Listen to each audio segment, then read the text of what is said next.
pique comme ça en disant musulmans également. Vous savez, il y a énormément aujourd'hui d'islamophobes qui chaque fois qu'il y a un sujet sur l'islam, balance la pique comme ça en disant votre prophète s'est marié avec une fille de 6 ans, vous devriez avoir honte. Et nous devrions quand même les remercier, nous ouvrir les yeux sur cette aberration absolument extraordinaire de notre histoire. Parce que ce qui se passe, c'est que je peux comprendre à la rigueur un islamophobe qui balance ça, mais je ne peux pas comprendre un musulman, quelqu'un qui se dit musulman et qui respecte l'islam et qui respecte le prophète, sortir ce genre d'ânerie que, aujourd'hui, je vous le dis honnêtement, ni nos cerveaux, ni nos cœurs n'arrivent à accepter ces choses-là. C'est fini, on n'arrive plus. Nos cerveaux ont fait tilt avec vos contradictions, avec ce que nous a raconté, ce que nous a mis dans la tête. Et sincèrement, je peux vous dire un truc, pendant très longtemps, nos élites spirituelles ont confondu entre croyants et crétins, entre croyants et imbéciles. Donc ça signifie que si on veut devenir croyant, on n'a qu'à ne pas se poser de questions, qu'à éteindre nos cerveaux et puis prendre pour valeur faciale tout ce qu'ils nous racontent. Ben, je vous dis, aujourd'hui, nous sommes en 2014, il y a l'internet, il y a le téléphone, il y a la technologie, il y a les livres qui sont disponibles partout. Et je peux vous dire un truc, ça ne marche plus ce système-là. Ça marche peut-être avec encore les villages, les arrières reculés de l'arrière-pays. Oui, ça peut toujours marcher avec ces gens, les pauvres, parce qu'ils n'ont pas accès à l'instruction.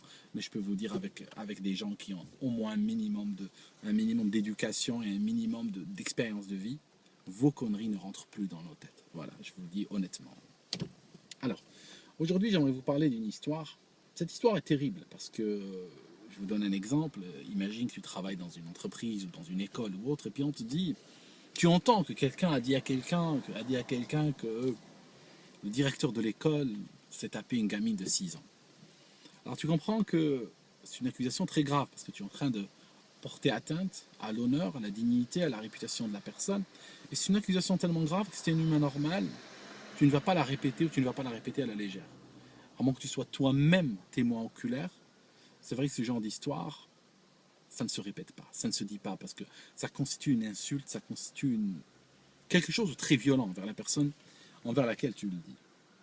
Pourtant, et je suis sûr que beaucoup de gens ne répéteraient pas ce genre de choses s'ils les entendaient au sujet d'un collègue ou d'un voisin, à moins qu'ils soient eux-mêmes témoins oculaires, on a énormément de musulmans qui répètent avec beaucoup de légèreté à tous ceux qui veulent les entendre que le prophète des musulmans s'était marié avec une gamine de 6 ans. Et ça, c'est absolument... J'espère que ceux qui le disent arrivent à mesurer la responsabilité qui est la leur, arrivent à mesurer qu'ils sont en train de toucher la dignité et l'honneur du patriarche des musulmans. Ce n'est pas n'importe qui. Donc quand tu dis qu'il s'est marié avec une gamine de 6 ans, j'espère que tu t'arrêtes une minute et que tu essayes de mettre ton ego de côté, tes dogmes, tes fantasmes de côté, essayer de réfléchir au poids de la parole que tu es en train de sortir. Alors, essayons de revenir un petit peu sur la personnalité du patriarche et du prophète des musulmans. Alors, vous savez, il a, à 25 ans, il était extrêmement connu et favorablement connu par tous les gens de sa tribu et au-delà. Et il s'appelait Mohammed, mais on l'appelait le Amin, ça signifie la personne à laquelle on peut faire confiance. Et puis, à cet âge-là, il pouvait accéder à tout. Il pouvait avoir accès à toutes les femmes de la région. S'il avait voulu se marier avec une femme jeune, noble, riche, etc., il aurait pu le faire sans problème. Mais il s'est marié avec Khadija. Khadija, elle avait 40 ans, il s'est marié avec elle, il en avait 25. Il s'est marié avec elle à cet âge-là, elle avait déjà 2 enfants. Les enfants qu'elles avaient 20 ans déjà. Elle avait 2 enfants de 20 ans. Et elle-même s'était déjà mariée 2 fois, elle avait divorcé. Donc, juste pour vous situer, qu'à 25 ans, il s'était marié avec une femme de 40, qui a été déjà mariée 2 fois. Donc, déjà à la base, ça nous montre que ce n'est pas le gars qui courait après les petites jeunes, après les jeunettes. D'ailleurs, je peux vous dire un truc, que une fois qu'il a révélé sa prophétie, il a eu tellement d'ennemis, même dans son clan, certains le connaissaient depuis enfant, et je peux vous dire que s'il y avait la moindre défaillance dans son comportement, s'il y avait la moindre histoire de drague, de femme, de trucs comme ça, il n'aurait pas hésité à l'utiliser. Il n'aurait pas du tout hésité à l'utiliser. Ça aurait été les premiers qui l'auraient sorti. Or, il n'y a aucune histoire comme ça qui est sortie. On sait de lui qu'à 25 ans, il s'est marié avec une femme de 40. Il est resté combien de temps avec elle? 28 ans. Il est resté 28 ans avec elle jusqu'à sa mort. Donc, ça vous montre déjà au départ que ce n'était pas quelqu'un qui courait après les gamines.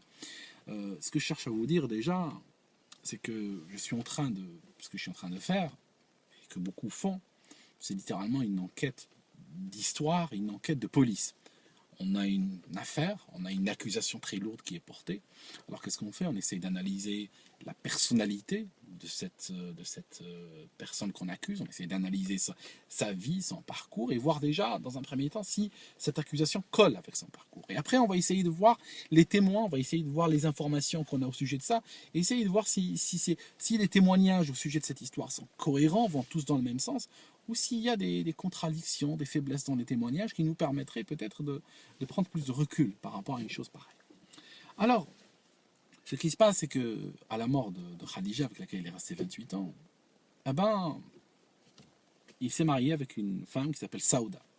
Saouda, qui a entendu parler d'elle, elle était même plus âgée que lui encore.